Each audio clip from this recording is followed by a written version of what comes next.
আপনারা যাতে আবার চাকরি ফিরে পান তার ব্যবস্থা প্রসেসের মধ্যে দিয়েই 2 মাসের মধ্যেই কমপ্লিট হবে এবং আপনাদের চাকরি ব্রেক হবে না।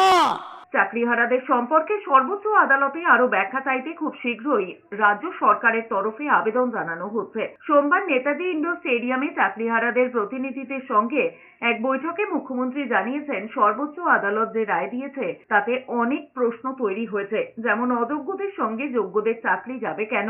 আইনজীবী হিসেবে তিনি জানেন, কোনো নিরপরাধকে শাস্তি না দেওয়াটাই আদালতের লক্ষ্য। তাহলে এখানে অযোগ্যদের জন্য কেন যোগ্যদের চাকরি যাবে?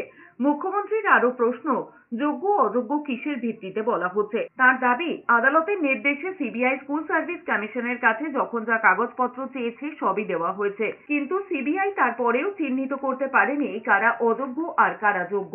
তাহলে কি করে সর্বোচ্চ আদালত একজন প্রাক্তন প্রধান বিচারপতি স্টে করে দেওয়া মামলার পূর্ণাঙ্গ রায় দিতে পারে? সেই প্রশ্ন তুলেছেন মুখ্যমন্ত্রী। আগামী 2 মাসের মধ্যে এ বিষয়ে আদালতের কাছ থেকে নির্দিষ্ট করে গাইডলাইন পাওয়া যাবে বলে আশাবাদী মুখ্যমন্ত্রী। সিবিআইকে কেসটা দেওয়া হয়, আমরা সিবিআইকে নন কোঅপারেশন করিনি। আমরা বলেছিলাম বাছুন কে যোগ্য আর কে অযোগ্য। যদি কেউ অযোগ্য হয় তথ্য প্রমাণ দিয়ে প্রমাণিত করতে পারেন, নিশ্চয়ই গভর্নমেন্ট মানে এসএসসি সেটা মেনে নেবে, আমার মানতে কোনো আপত্তি নেই। কেউ যদি কোনো ভুল করে থাকে তার দায়িত্ব আমরা কেন নেব? আমরা চাই কোনো যোগ্য ব্যক্তি যেন চাকরি না যায়, এটা আমরা অলওয়েজ চাই।